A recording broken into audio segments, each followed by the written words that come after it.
We could probably get to both of them. Which one do you want to do first? I'm gonna say two names: Brendan Dilley or Michael Rapaport.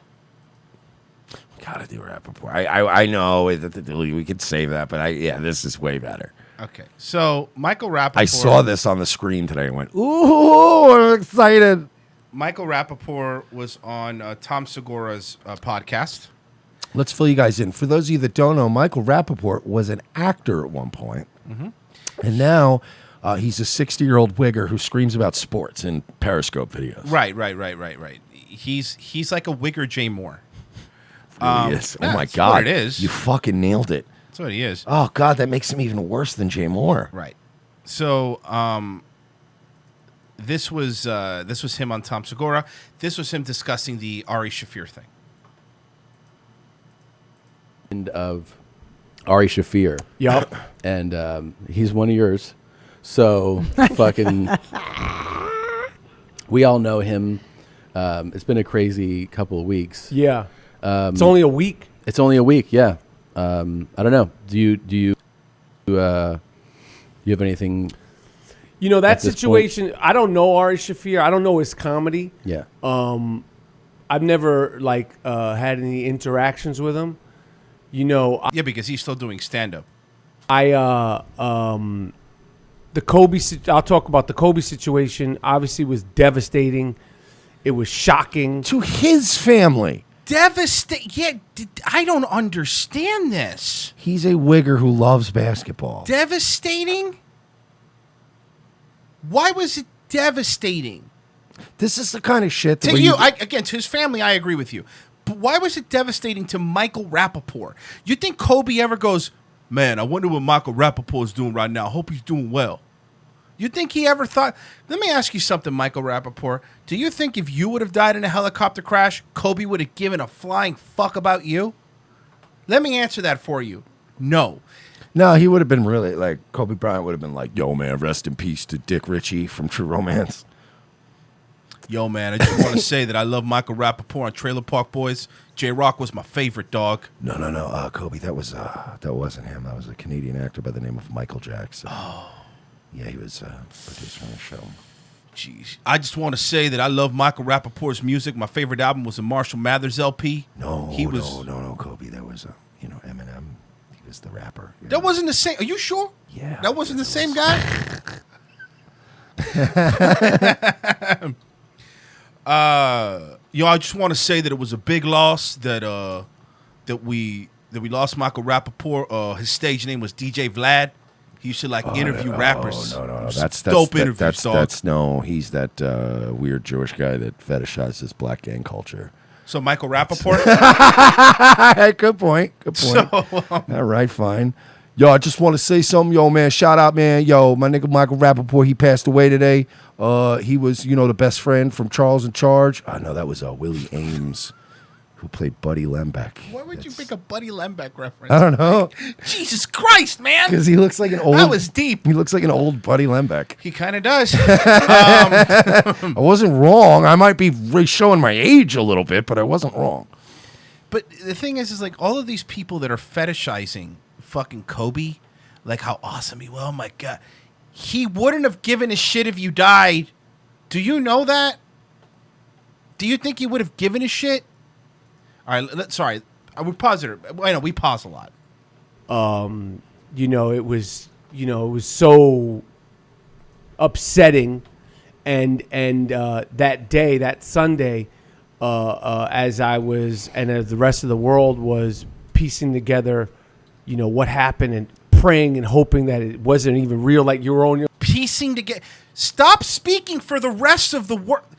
This is the stuff, man. This is, and the further away we get from the tragedy, the cringier this gets, right? Of course. Piecing it together, you think people were sitting there with fucking little yarn, fucking with thumbtacks in the wall on a map going, if you look at the helicopter trajectory, TMZ reported he was dead, and then he was dead. Almost in, everybody's in their own sort of personal nightmare. I had this fucking crazy dream that da-da-da-da-da happened, because it was so just upsetting, whether you are a basketball fan, a sports fan, or not. He represents a time in our life. You know, everybody for the last 20 years has heard that name, even if you're not even in the NBA. He represents no. But here's the thing, Michael Rapaport. How old's Michael Rapaport? He's in his 50s. Then a time in your life it would have represented like a Michael Jordan, a Clyde Drexler, Magic Johnson. Kobe wasn't a time in your life. You should have been over Kobe. Like, you know what I mean? Like, I don't understand this. He is 49 years old. He will be 50 next month. Right. So it's a little. Yo, dog. It was like, I used to love the way he would dunk that basketball, homie. Right? Look, like, imagine, like, let me look real quick. He does. He has 2 children. Imagine he's your dad. It's so cringe. Hey, Mike, remember when you harassed your girlfriend, Lily Taylor, and you were charged with 2 counts of aggravated harassment, and then you had to get an order of protection against you? But no, you're right. Ari Shaffir's Hold a bad on, guy. But he was really sad because he just found out Magic Johnson got AIDS. That was 90s. It's a little late. You got the news a little late. A little late. Like a couple of years later. Oh, damn, dog. That's heartbreak. I just thought he was injured. I didn't even know he was sick. Into the NBA. So when that happened, and then you start hearing like, that, there's other people and that, his daughter was on, you're just like. It's devastating. Devastating. And you're like, what's real? What's not real? What's real? What's not real? Can this please not be real?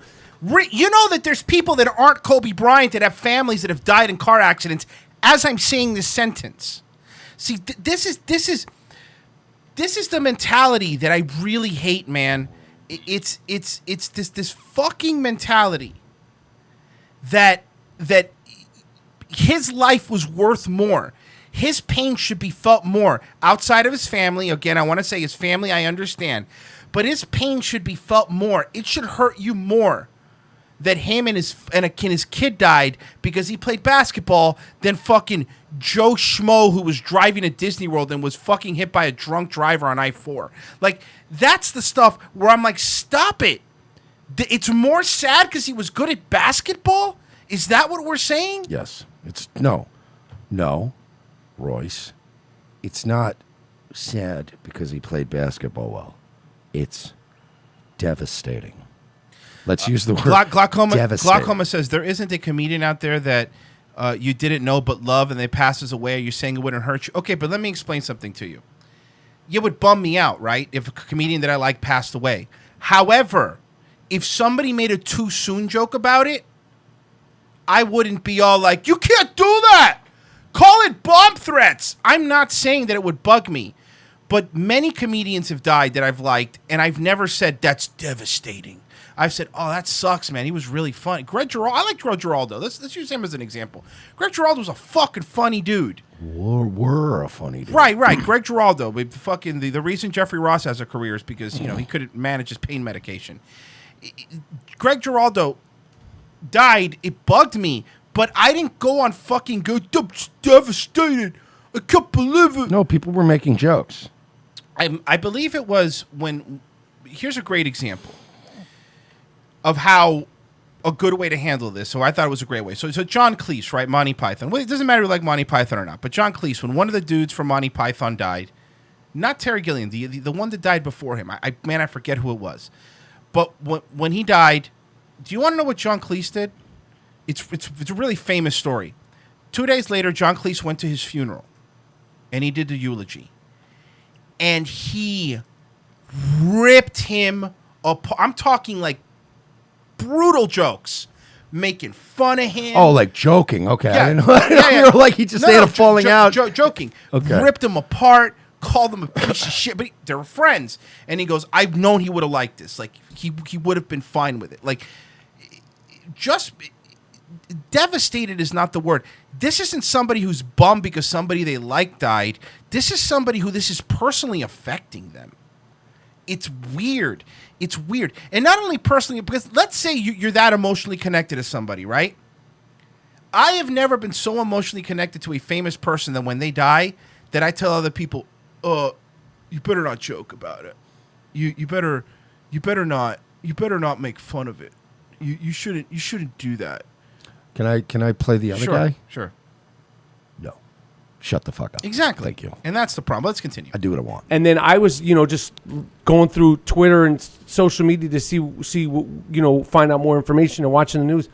And I saw somebody had retweeted. It said something about his video. And I turned the video on. And I'll be honest, I haven't even watched the whole video. I haven't even watched the whole video, but this is Twitter culture, by the way.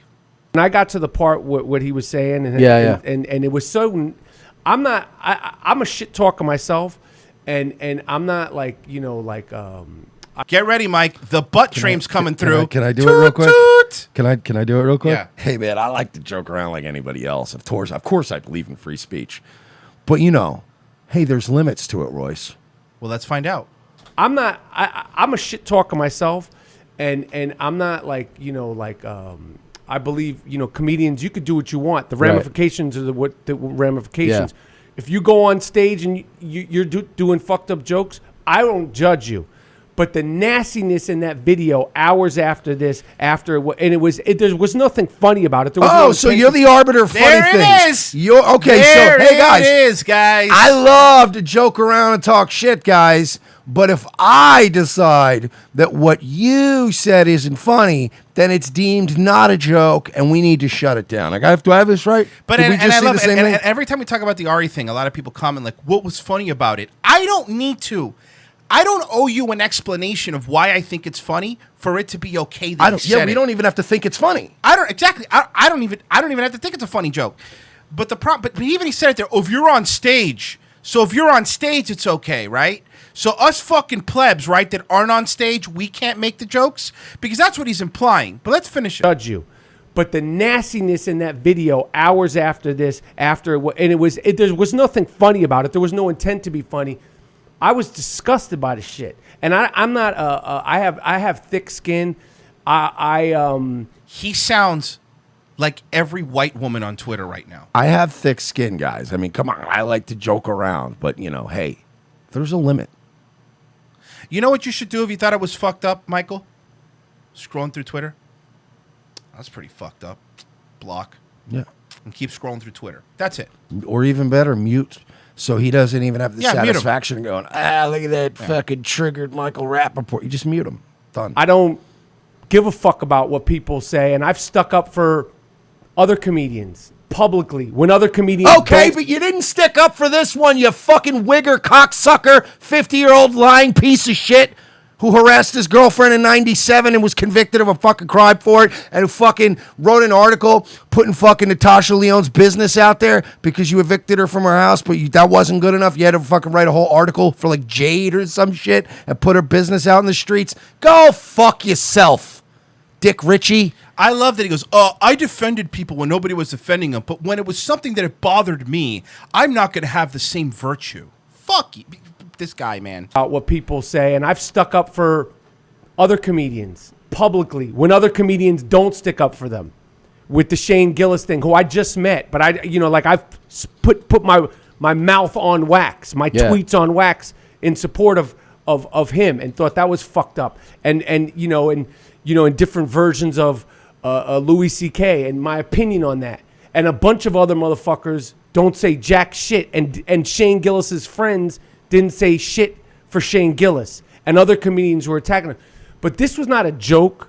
This was not an inappropriate joke. It wasn't an inappropriate. That's not. You decided. It's not your fucking determination to make. You are not the fucking arbiter. Honestly, Mike, you're not the arbiter of anything remotely creative. You suck dick. You've never been good. You're not working a lot lately. You're basically just a Twitter wigger who pisses and moans in Periscope videos. That's all you do now. Let me tell you something. You went from being in Tarantino movies to doing viral videos.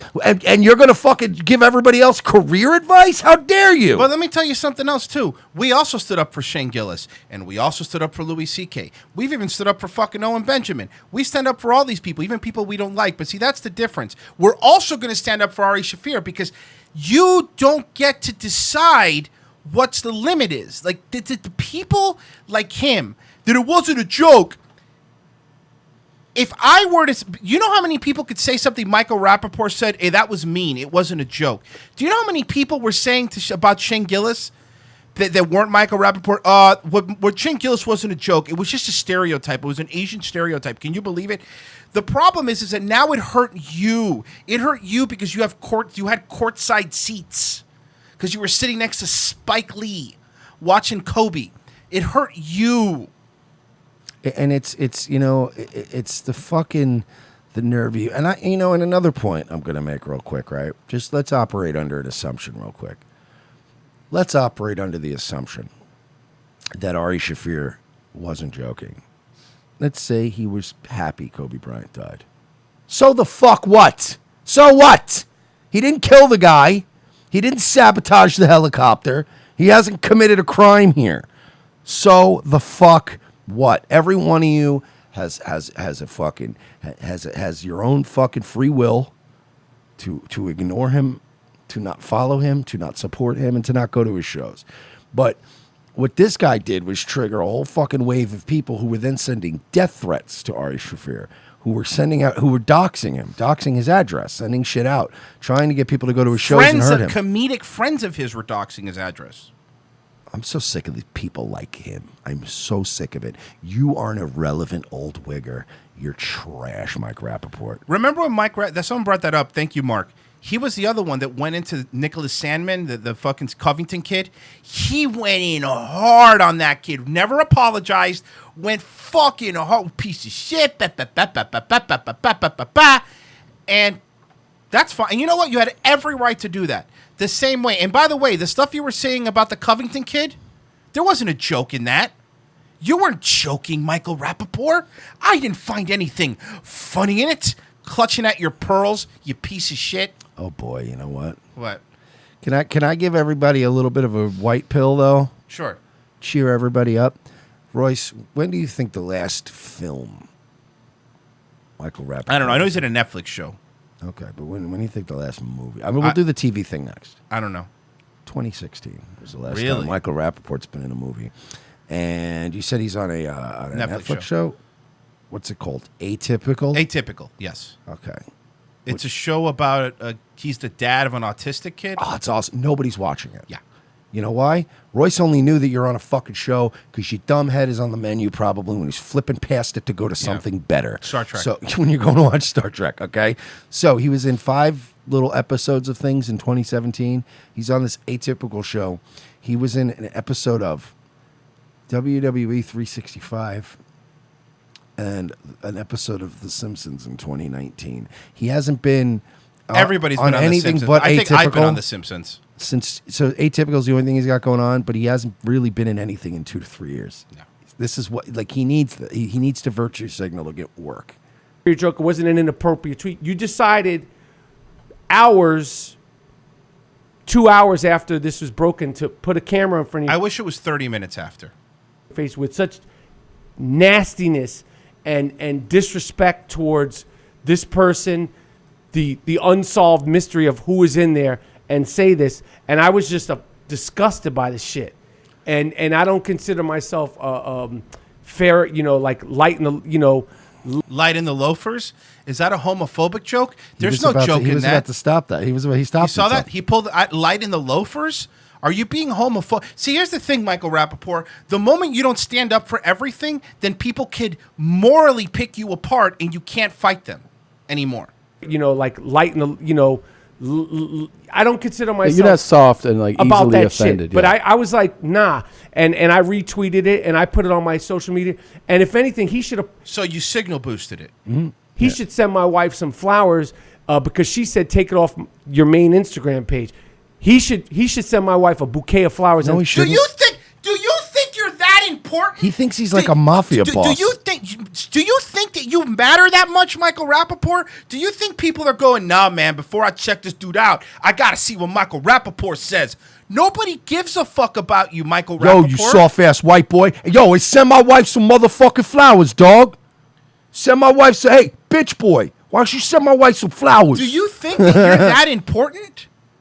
I wouldn't give a fuck, Michael Rapaport. You can understand. I don't give a fuck. Nobody cares what you think. You're not a big influencer. All right? You went from being in fucking Copland to being a fucking Vine star. Oh, no, he was in Copland. Oh, my God. Oh, now Some chocolate. While you're playing this, now I'm going to go back here, and I'm just trying to see when I pointed out the last time he was in a movie. Now I'm going to dig back and see on his Wikipedia. When was the last time he was in a good movie? And maybe a fucking handbag, because if it had been on my main Instagram page, it would have been worse quick. I don't give a fuck about Ari Shaffir. I don't give a fuck about the ramifications of him getting his shows taken away. I don't want anything to happen to him. No, but this motherfucker. You heard that? Oh, this motherfucker. You heard that? What did you think you were doing when you were fucking whipping an outrage mob into a frenzy? You fucking asshole. What did you think you were going to fucking... What did you think that was going to accomplish? Oh, my God, this cock sucker. I hope nothing happens to him. Fuck you. You do. And you wouldn't care. Because here's the irony here. If Ari Shaffir was fucking killed, shot in the head somewhere in L.A. by some dude who loved Kobe when he's performing out there, you wouldn't give a flying fuck about him. Because, again, you're so enamored with that culture. And the truth of the matter is, Michael Rapaport, the reason why you're so outraged about this is because you know Black Twitter was going to be outraged. And he's one of the few white people allowed in Black Twitter. That's why. I don't give a fuck about Ari Shaffir. I don't give a fuck about the ramifications of him getting his shows taken away. I don't want anything to happen to him. But you say some shit like that, you have to deal with the consequences. You have freedom of speech, and other people have freedom of the response. To call bomb threats and to make you lose your livelihood. You're right. That's equivalent response, of course. That they're going to have. It was disgusting. Yeah. So I want to see here, because you know what I'm waiting for? I'm waiting to see if Tom Segura, fellow comedian, is going to stand up for another comic. You know, I don't know. that's how I felt about it. That's how I do feel about it. And any other comedians that have a problem with it, they should fucking put a camera in front of their face and say what they want to say. Because you know, the majority of the comedians that I've seen have said the same thing. Where does he live, Mike? In New York or L.A.? He's in L.A. now. He's in L.A. now. Okay. Well, most of the comedians are going to say what I think. Okay, well, guess what, Mike? A lot of comedians also disagree with you. Yeah. So that's life, and you get over it. Well, unless you're Kobe Bryant, because he's dead in a fiery helicopter crash. But other than that... Here's what I'm going to tell you what to say. So I'm allowed to... Michael Rapaport is going to say, I think you're a faggot. I think you're a weak faggot. I think you're a pandering weak faggot. That's what I think you are. You have no problem working with with Quentin Tarantino, who drops the N-bomb more than anybody in the world, which, by the way, I think is great. You have no issues pandering to. You have no issues. Here's the thing with these people. I was wrong when I said he worked with Tarantino. I have to. Can I correct it? Sure. He was in True Romance. Well, he wrote the script, which was a movie that he disavowed. He was written. It was Tony Scott that did it. I'm just pointing out. Well, he wrote the script. You didn't get the word, but you know he probably does that. Yeah, I work with Tarantino. He worked with Tony Scott. Yeah, he worked with Woody Allen. Tony Scott killed himself because he fucking casted you in that movie. So, I'll give a fuck. The problem is that it's easy to stand up. See, he kind of let out the truth a little bit, right? When he stood up for Shane Gillis. It was easy to stand up for Shane Gillis because there were some lefty comics that weren't backing him, but most comics were backing him. Most people were like, right? It was easy to defend Louis C.K. because, yeah, there were some virtue signaling comics that weren't back, but most actual comics were backing him. This is when it gets difficult. This is when defending what people say gets difficult. When most people in the Rogan crew, in the LA crew, in these little cliques that make sure you have stage time at the Comedy Store, when they don't back you, this is when it's difficult. This is when it gets difficult. The video we made defending Ari, it got ratioed to hell. It got more dislikes than likes. It did. Good. And you know I'll what? admit it. But that's fine. And that's your right. Yeah. But that's as far as it should go, right? Like Right, that should be exactly. like, you know what? Boo. I don't like this. And then you go home. Right. That's the end of it. This fucking guy, man. By the way, I looked and he hasn't been in what could even be considered a successful movie since probably 1999, 2000. Like, I'm not kidding. He was in the 90s. He did okay. By 98, it was all downhill. He's also another one of those Orange Man bad guys too. On top of all that, but the thing is, by the way, I want to be clear. Michael Rapaport has every right to say what he's saying. Nobody's saying he doesn't. I don't want to go. Oh, so he doesn't have free. No, Michael Rapaport has free speech to say what he says.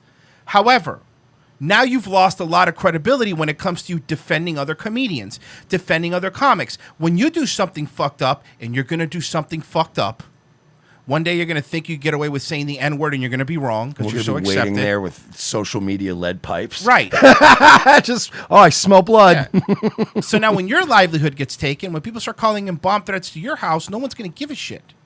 I'm saying that like he's still relevant when he's not.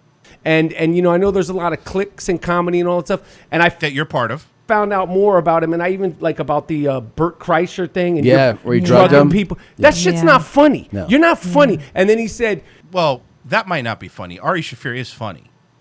Well, this is what I do. Well, obviously enough people didn't know that that's what you do because people don't know you. Because you retweeted him to make sure other people that didn't know him saw him, so that way that everybody could virtue signal for you, Michael Rapaport. Know you now for and this. By the way, a while back, it was like 2 years ago on Sam Tripoli's show. Doug Stanhope pulled his dick out and took a piss on Ari while they were live doing a show. Oh, really? So are we gonna start ganging up on him now, or did Ari? Do you think? What do you think Ari did? Do you think Ari went and changed his tune about after the fact, like Bert Kreischer, and went, well, actually, in retrospect, I didn't give Doug Stanhope consent to up. Ari takes it as good as he can give it. And when Doug Stanhope pissed on him live on stage, like it's not like he brought a change of clothes. Right. He was hysterical laughing. It was hilarious. Like, okay, it may not be your fucking type of humor, and I get it, but like again, Ari, the guy that everybody goes, oh yeah, I bet he wouldn't take that shit if it happened to him. He literally Doug Stanhope pissed on him, and everybody just laughed. And if you think it was misinterpreted, go down to Staples Center, where there's a bunch of people still mourning. Go in front of those murals and do the bit again in front of the Why? Why does he have to? Same thing in front of the murals of Kobe. Go to the Staples. Why does he have to? Why? But these rules and these boundaries. And by the way, do you notice how this retard, the way he argues, he's like, okay, imagine like somebody dies and I make a joke about it, and everybody's like, I didn't know they were sick. I didn't even say who it was. It was a hypothetical person. Sorry, why did I know the hypothetical? Somebody dies and I make a joke about it, right? And somebody goes, yo, that's fucked up, dude. That wasn't even a joke. You're a piece of shit for doing that. How insensitive. There's a time and a place, and that's fucked up. I'll tell you what, why don't you go to the funeral and talk all that shit, right? Yeah, you're like, wait, what? That would be far worse. That would be far worse, Mike. Yeah, but that's the other point. Is like you're comparing him making a fucking video and on Twitter. So you want him to fucking show up to like the Westboro Baptist Church and yell at a soldier's funeral? It's like, no, I think the way he did it was fine. Center and do it, and maybe you'll see if it gets a different response. Maybe you're implying that he would get his ass beat. You're implying that speech means that you're going to get beat up for it. Is that what you're saying? Where you're going to punch him, Michael Rapaport, are you, with your 50-year-old man hands? But that's how these people think. It's like, somebody made a joke that I found offensive, but they didn't commit an act of violence. But now I'm gonna beat you up with my hands. Maybe I was wrong. Yeah. Go to Staples and do that routine down there. I agree. Because I agree. Tom Segura, you're a comic. Michael Rapaport's not, but you're a comic. You're letting this guy bully you into, or maybe Tom Segura really believes this shit. I think Tom Segura. Yeah, that's a good point. Someone's implying. Is he implying that blacks are violent? Tom Segura really wants to be accepted. Joe Rogan. He wants to be Joe Rogan so badly that he's really has been. If you watch like Tom Segura's how his show has evolved, he's really trying to be like wow, man. I'll just be like the cool with whatever's in here, man. And offer nothing. And I like Segura's stand-up. I think he's a funny guy. I think he's funny. I just think his show has taken a certain turn because I think he wants to get in on that Joe Rogan. Lou Ferrigno nailed it. Yeah, Tom's wife said he isn't okay with it. That's stand in front of your fans, and another thing to do it, at the Comedy Store in front of your fans. If you think you were misinterpreted, go to fucking Staples and do it outside. No. The whole point of being a comic is to do it in front of your fans. The people that follow him get him, and they're going to get him. That's like if Jeff Foxworthy to say, yeah, Jeff Foxworthy, sure you sell out arenas, but if you're really funny, go to the Apollo. I was actually thinking the same thing, but I was thinking that What? I was thinking the same thing except with Anthony Cumia. Yeah. Yeah. Yo, dog, I'm just saying, Cumia, why don't you go to the Apollo Theater or go to Uptown and talk about black criminality and FBI crime statistics and be like, I don't know if that's the best approach. Hey, yeah, Nick Fuentes, if you're such a man, go do it at Temple. Could you Go to imagine Temple that? and do it, well, dog. Those people would just go, ooh, and call the fucking security. But Isn't that what he's doing? But no, but the same mentality. Say Nick Fuentes go into a black neighborhood and talk about fucking FBI crimes. You guys really don't belong in this country. And be like, Hey, Patrice O'Neal, if you're so funny, go to a feminist rally and tell those jokes. Like, well, no, that would be hilarious. He was doing it to his audience, and then you retweeted it to not his audience to shit on him. Do you understand that you could make a fucking... That's, again, I Gilbert Gottfried brought up again on this show, and I've brought it up before. Gilbert Gottfried, 3 days after 9/11, on a Comedy Central roast, made the first 9/11 joke that any comedian made. And it was fun. So you're telling, hey, Gilbert Gottfried, you did that at a roast? Go do that at Ground Zero. Like, no, man. He knows there's a difference. That's what's disingenuous about this guy. He knows that there is a huge difference what he's saying. Mm-hmm. Staples Center and see how people respond to you then. So that's my take on it, and I'm not moving off on it. I believe. And like I whoa, you're so shut up. This fucking tough guy attitude he has is so gay. I know he's been doing, but that's the only thing he gets hired for is like these like New York, hey yo, fucking New York wigger guy. Like that's all he's a joke. Said he should send my wife some flowers and some chocolate because if I had kept it on my main Instagram page, it would have been worse. Yeah, okay. I hope he sends your wife flowers that came from Wuhan, China. That would be fucking great. I fully endorse Ari having to send your wife flowers and chocolate. Not only that, I would like to hire the camera crew to follow him down to Staples Center to do the routine. To do the routine. Maybe I was would love wrong. to see it. Maybe all the other comedians that spoke out and maybe all the other people that are saying maybe they were all wrong. Maybe. Yeah, because, when a majority of people agree with something, that means you're right. I mean, look at Nazi Germany. Oh, wait. Well, that's a bad example. Exactly. Right? That's exactly my point. That's exactly my point. Let's go with communism. There it is. I know. But my point is this is exactly what it is. Maybe when you do it live in front of those people, it'll get a different response. Hey, you know who's not going to be live in front of those people? Kobe Bryant. But this is what I mean. Like, Tom Segura is a funny comic, but when it comes to his show, he's become like diet Joe Rogan. Like, he just wants to sit there and go, yeah, man, I get it. It's like... Well, undiet Joe Rogan. It's... Full flavor Joe Rogan. Sorry, that's very funny.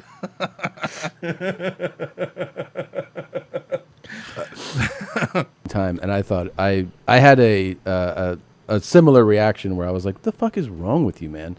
And I think he didn't. I really do think that he really did not register for a while. Yeah, because I didn't care. Even though Ari's my friend, I didn't care when he made fun of all these other dead people.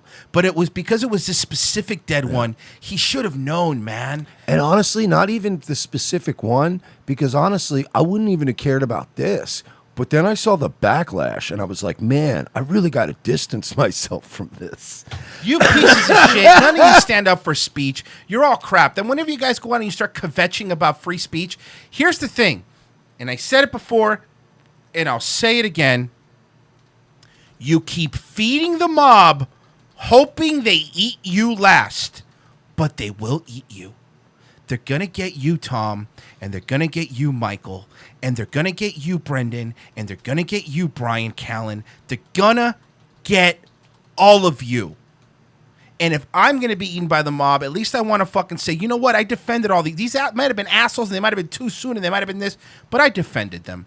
I might be a fucking nobody with 29,000 subscribers. I get it.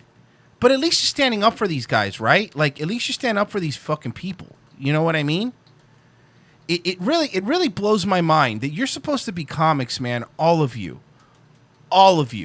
all of you. And because it was Kobe Bryant, somebody that wouldn't give a shit if he was alive, if your entire studio burned down with your kids inside of it, and they were to go, hey, man, Kobe, did your Tom Segura died? Tom who?